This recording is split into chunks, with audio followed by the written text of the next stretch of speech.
Assalamualaikum sahabat. Ni ada barang terpakai dah.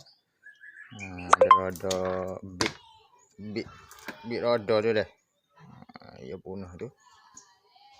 Ada teruk sekeping. Lepas tu alat-alat tu lah. Kertas pasir, macam cana, apa skru. Kalau ni kita nak repair ni, kita nak buai ni. Buai tapak dia ni. Buat skru hak mana tak pakai tu kita buai. Kita naknya roda dia. Tayar dia ni. Tayar dengan tapak tu dah. Kita nak DIY semula ni. Nanti tengok deh.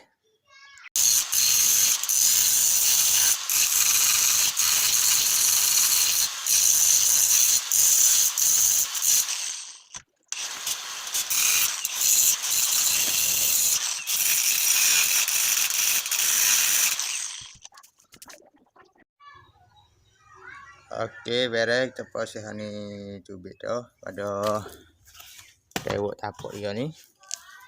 Kita nak proses bleaching pewok ni pula. Okey, beres. Mari kita tengok.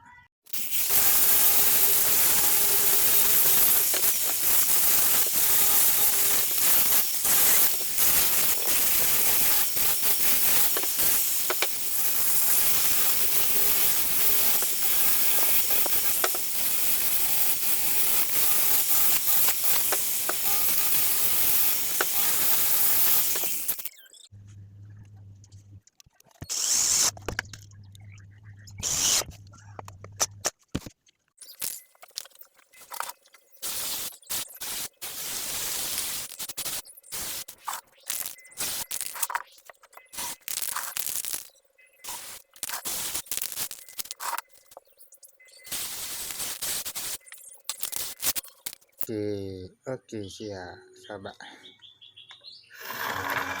Dua ni lah sahabat dah. Okey beres. Boleh buat guna pula. Okey itu sahabat dah.